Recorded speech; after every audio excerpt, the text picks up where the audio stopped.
সেক্ষেত্রে আমাদের প্রত্যেকের ওয়েবসাইট আছে। এখন কোন ওয়েবসাইটটা অ্যানালিটিক্স করব আমি সেই ওয়েবসাইটটাকে লগ ইন করে নেই। আর যদি বলে আপনাদের প্রশ্ন বলে যদি আপনি গুগল অ্যানালিটিক্সের একটা কোড বের করে দেন, সেক্ষেত্রে আপনাদের ওয়েবসাইট লাগবে না, শুধু লিঙ্কটা হলে হবে, লগ ইন করা লাগবে না। অথবা তারা যদি বলে যে আমাদের নির্দিষ্ট কোনো ওয়েবসাইটে লিঙ্ক দিয়ে দেয় যে এই ওয়েবসাইটটায় গুগল অ্যানালিটিক্স করো, তো তখন আপনারা ওই ওয়েবসাইটে লিঙ্ক দিবেন। লিঙ্ক দেওয়ার পরে আপনার ওয়েবসাইটের কোডটা বের করে দেবেন। ঠিক আছে, তখন তো আপনাদের ওয়েবসাইটের অ্যাক্সেস থাকবে না, তখন আপনারা এটা কানেক্ট করবেন কিভাবে? এটা যেহেতু আমাদের এই হচ্ছে মেইন ডোমেন, এটা আমাদের ওয়েবসাইট লগ ইন আছে। এখন অ্যানালিটিক্স করার জন্য আমরা শুরুতে সার্চ করব হচ্ছে গুগল অ্যানালিটিক্স। গুগল অ্যানালিটিক্স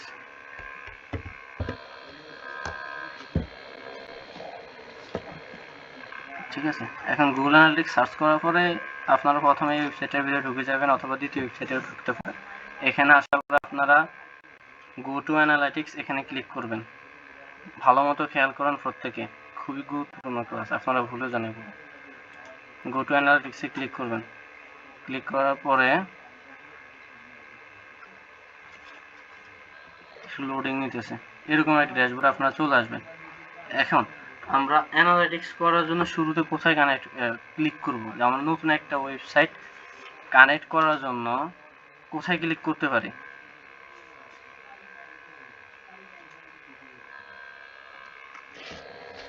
আপনারা কি এত ভুলে গেছেন, কিছুই বলতে পারতেছেন না এখন?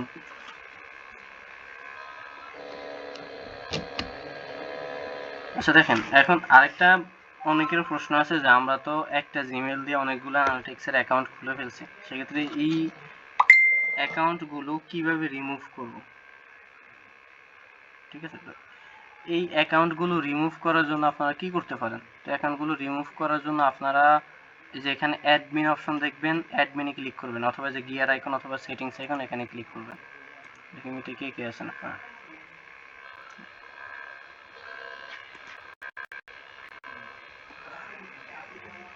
এখানে ক্লিক করবেন। ক্লিক করার পরে আপনারা যে এখানে এই কোণায় দেখতে পাবেন ট্রাশ অপশন, এখানে ক্লিক করলে আপনার এই অ্যাকাউন্টটা ডিলিট হয়ে যাবে। এখন যেহেতু আমাদের এই পুরো এই ওয়েবসাইটটা আছে, এই অ্যাকাউন্টের সাথে কানেক্ট করা আছে, সেক্ষেত্রে এটা ডিলিট করবো না, কারণ এটা আপনাদের দেখাতে কাজে লাগবে। আর আমরা এখন একটা ডিলিট করে দেখাই, যেটা হচ্ছে মূলত আমাদের কানেক্ট করা না। যেমন এই তিশা, এটা করছিলাম বহু আগে। এটা এখান থেকে এখানে ক্লিক করলাম, ক্লিক করার পরে এটাই আবার দুইটা অ্যাকাউন্ট আছে, এখান থেকে আমি দারাজের এটা ডিলিট করে দিই। এখানে ক্লিক করার পরে আমার যে এটা লগ ইন হয়ে গেছে। ঠিক আছে, এটা লগ ইন হওয়ার পরে দেখেন এটা কিন্তু কোনো ডাটা নাই, কারণ এটা ওয়েবসাইটের সাথে কানেক্ট করা হয়নি। এখন এটা রিমুভ করার জন্য আমরা এখানে গিয়ার আইকনে ক্লিক করব, অ্যাডমিন, তারপরে যে ট্রাশ অপশন দেখুন, ট্রাশে ক্লিক করবেন। ঠিক আছে, এটা রিমুভ হয়ে গেছে। তারপরে হচ্ছে আপনারা একটু রিফ্রেশ করে নেবেন। ক্লিয়ার সবাই? আচ্ছা, এখন মেইন কথা হচ্ছে আমরা কিভাবে নতুন একটা অ্যানালিটিক্স অ্যাকাউন্ট ক্রিয়েট করব। এটার জন্য আপনারা আবার যে গিয়ার আইকনে ক্লিক করবেন, অ্যাডমিন অথবা গিয়ার আইকন, এখানে ক্লিক করবেন। ক্লিক করার পরে যে একদম এই কোণায় দেখবেন যে ক্রিয়েট নামে একটা অপশন আছে। ঠিক আছে, তো এই ক্রিয়েটে ক্লিক করবেন। ক্রিয়েটে ক্লিক করার পর আমরা অ্যাকাউন্ট থেকে যে প্রপার্টি একটা অপশন দেখবেন, প্রপার্টি, এখানে ক্লিক করবেন। এখানে ক্লিক করার পরে আপনাদের কয়েকটা ধাপ অনুযায়ী অ্যাকাউন্টটা খুলতে হবে। যেমন প্রথম ধাপ হচ্ছে প্রপার্টি ডিটেলস। এখন এখানে আপনার প্রপার্টি একটা ডিটেলস দিয়ে দেবেন, যেমন এটা হচ্ছে আমার ওয়েবসাইট, আর আমার মনে করেন আমার প্রপার্টি নেম হচ্ছে ট্রাস্টি সেবা।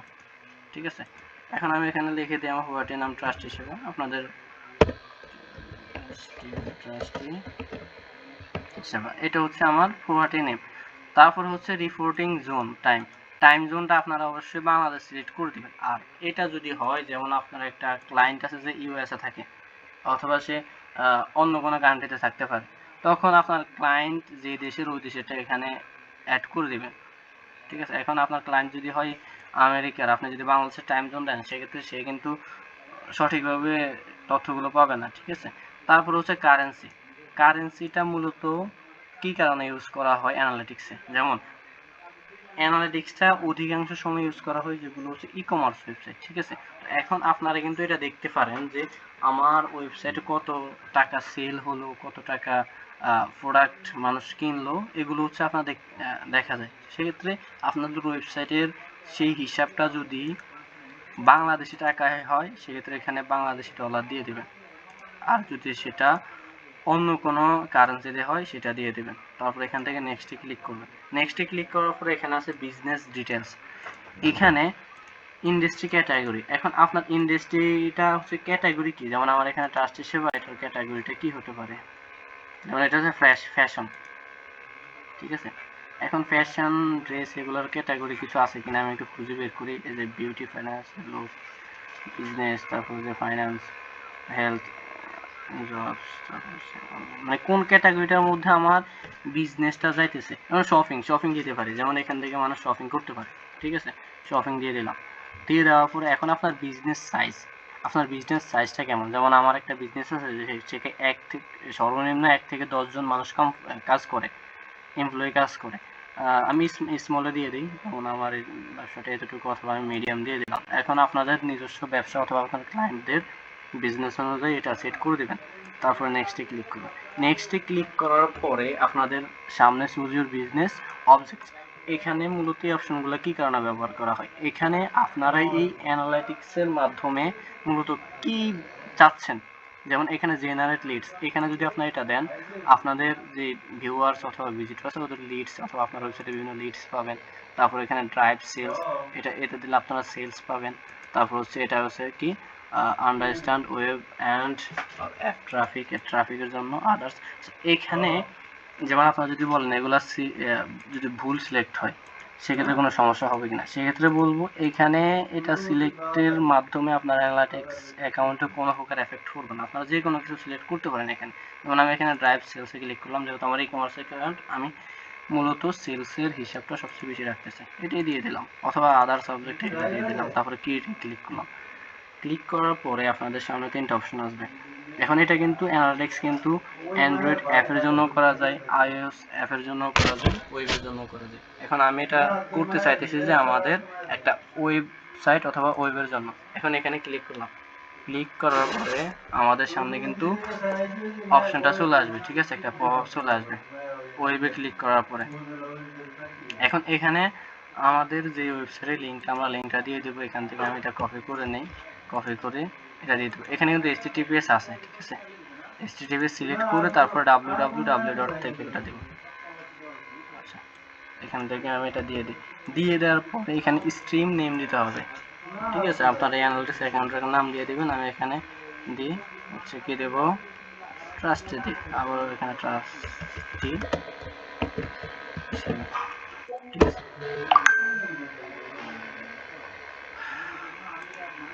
তারপরে ক্রিয়েট অ্যান্ড কন্টিনিউতে ক্লিক করব। হ্যাঁ, রেকর্ড করা হচ্ছে। এখন এখানে কিন্তু আপনারা কোনো করবেন না, আপনারা আচ্ছা ক্লাস রেকর্ড করে আমি দিয়ে দেবো। আচ্ছা, এখন ওখানে ক্লিক করার পরে কিন্তু আমি কোথাও ক্লিক করে না, অটোমেটিকলি চলে আসছে, ঠিক আছে, এই পাওয়ারটা চলে আসছে। আচ্ছা, এখন এখানে দুটো অপশন হচ্ছে ইনস্টল উইথ ওয়ার্ডপ্রেস, আর একটা হচ্ছে ইনস্টল ম্যানুয়ালি।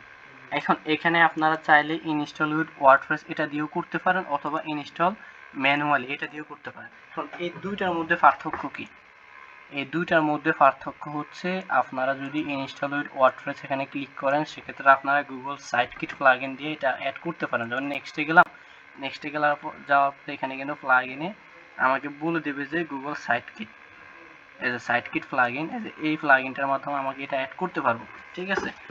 তো আমি যদি ম্যানুয়ালি না করি, ইনস্টল ওয়ার্ডপ্রেস না করি, সেটা আমি ম্যানুয়ালি করতে পারবো। ম্যানুয়ালিতে কি, আমার একটা কোড দিব, ওই কোডটা আমি আমার ওয়েবসাইটে বসাই দেব, তাহলে আমার এটা কানেক্ট হয়ে যাবে, ঠিক আছে। তো এখন ইনস্টল উইথ ওয়ার্ডপ্রেসের চেয়ে ইনস্টল উইথ ম্যানুয়ালি খুবই ইজি। তো আপনারা অবশ্যই ইনস্টল উইথ ম্যানুয়ালি এটা দিয়ে ট্রাই করবেন। এটা দিয়ে যদি না হয় সেক্ষেত্রে install with WordPress Google site kit plugin দিয়ে ট্রাই করুন। আপনাদের ক্লাসে যখন দেখাইছিলাম আপনাদের সাইটকিট কিন্তু দেখানো হয়েছিল, সাইটকিট প্লাগইনের মাধ্যমে কীভাবে আপনারা কানেক্ট করবেন।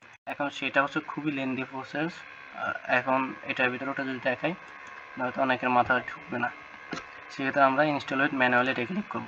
আচ্ছা, এখন আপনাদের পরীক্ষার প্রশ্নে আসতে পারে যে গুগল অ্যানালিটিক্সের যে কোডটা আছে ইনস্টল ম্যানুয়ালি এটা বের করে দাও। তখন আপনাদের কিন্তু এই পর্যন্ত কাজ শেষ, কপি করে কোডটা দিয়ে দিবেন যে আমি কোড বের করছি। ঠিক আছে, আপনাদের গুগল অ্যানালিটিক্সের অ্যাকাউন্ট খোলা পর্যন্ত যতটুকুই কাজ। আচ্ছা, তারপরে যে প্রসেস এটা হচ্ছে আমরা কিভাবে এই অ্যাকাউন্টটাকে ওয়েবসাইটের সাথে কানেক্ট করব, অথবা কিভাবে ওয়েবসাইটের ডাটাগুলো এই অ্যাকাউন্টে আসবে। ঠিক আছে, তো এটা করার জন্য আমরা কি করব। আচ্ছা, এখানে কিন্তু বলে দিচ্ছে যে এখানে আমাদের এই কোডটা হেড সেকশনে বসাতে হবে। ঠিক আছে, যে হেড এলিমেন্ট। ঠিক আছে, বুঝতে পারছেন? আচ্ছা, তো সেই ক্ষেত্রে আমরা কি করব, আমরা এখানে যাব,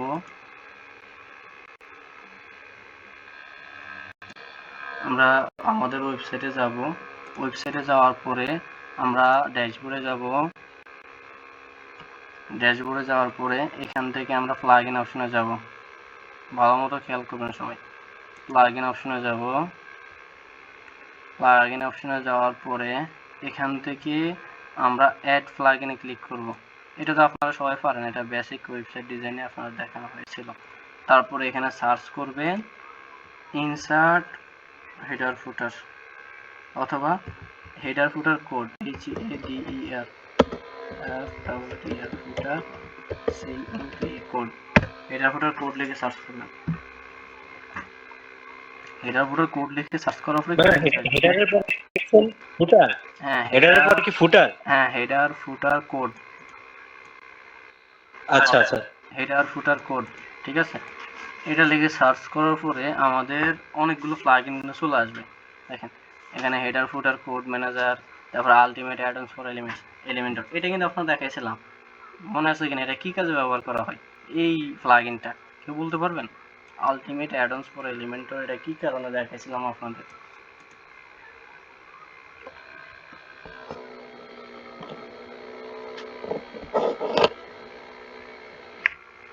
আপনারা কিছুই পারেন না, আপনাদের নিয়ে হতাশ, আমার খুবই হতাশ। যাই হোক, এখন আমরা যেটা দেখাচ্ছি ওটাই আপনারা এখন দেখাই। হেডার ফুটার কোড এখানে লেখার পরে আমরা নিচে আসব। নিচে আসার পরে যে হলুদ colour insert header and footers, এখানে যে প্লাগইনটা আছে না, এই প্লাগইনটা আমরা ইনস্টল এবং অ্যাক্টিভ করব। আমার ইনস্টল করা আছে, এখানে অ্যাক্টিভ করে নেব। এই প্লাগইনটা আপনারা মনে রাখবেন, হলুদ কালার। এখন এটা আমাদের ইনস্টল এবং অ্যাক্টিভ হয়ে গেছে। তারপর এখন এটা আমরা খুঁজে বের করব কিভাবে? এটা খুঁজে বের করার জন্য আমরা এখান থেকে সেটিংসে আসব। সেটিংস থেকে যে WP হেডার্স অ্যান্ড ফুটার্স, অথবা আমরা প্লাগইন অপশন থেকে এখানে সেটিংসে যদি ক্লিক করি সেক্ষেত্রে আমরা এটা সেটিংসে যেতে পারবো। আমরা এখান থেকে সেটিংসে ক্লিক করলাম, সেখান থেকে আমরা এখান থেকে WP হেডার্স অ্যান্ড ফুটার্সে ক্লিক করলাম। ক্লিক করার পরে এই যে এখানে script in header, script in body, তারপর হচ্ছে বডি। এখন আমাদের এখানে কিন্তু বলছে যে এটা হেডারে বসাতে হবে। ঠিক আছে, তো আমরা এই কোডটাকে এখান থেকে কপি করে নেব। কপি করে এখান থেকে হেডারে বসায় দেব। আচ্ছা, এটা কিন্তু এখনো সেভ করি নাই। সেভ না করে যদি আমি এখানে টেস্ট ইনস্টলে ক্লিক করি, দেখি এটা ইনস্টল হয় কিনা। এই যে your Google tag was not detected on trustsaver.com, মানে আমার ওয়েবসাইটে এটা ডিটেক্ট করতে পারে না। এখন এটা কোড বসায় দিছি আমার ওয়েবসাইটে, বসানোর পর এখান থেকে সেভ চেঞ্জে ক্লিক করি। সেভ চেঞ্জে ক্লিক করার পর দেখি এটা হয় কিনা। এটা হওয়ার কথা। অনেকের যে প্রবলেম হয়, বিশেষ করে যাদের ফ্যানথিয়ান অ্যাকাউন্ট তাদের বেশি প্রবলেম হয়। দেখেন এবার কিন্তু আমাদের এটা হয়ে গেছে। Your Google tag was correctly detected on your website. Clear সবাই? আচ্ছা, এখন যেহেতু আমার এটা ডিটেক্ট হয়ে গেছে সেক্ষেত্রে আমরা এখানে কনফার্মে ক্লিক করব। কনফার্মে ক্লিক করার পর আমাদের কাজ শেষ। এখন আমরা সিম্পলি আমরা একদম হোমে চলে যাব। কন্টিনিউ টু হোম, এখানে চলে যাব। চলে যাওয়ার পরে আমরা এখন আমাদের যে অ্যাকাউন্টটা এটাই কানেক্ট করছি, ওই অ্যাকাউন্টটা কীভাবে আনবো? তো ওই অ্যাকাউন্টটা আনার জন্য আমরা এখান থেকে যে এখানে ক্লিক করব। ক্লিক করার পরে আচ্ছা, এটা হচ্ছে যে টি-শার্টে অ্যাড হয়ে গেছে, এটা সাব অ্যাকাউন্ট হিসেবে অ্যাড করতে, যাই হোক সমস্যা নেই। এখন এখানে কিন্তু এখানে ডাটাগুলো কালেক্টিং হচ্ছে, এগুলো পুরোপুরি কালেক্ট হইতে কিন্তু সময় লাগবে। ঠিক আছে,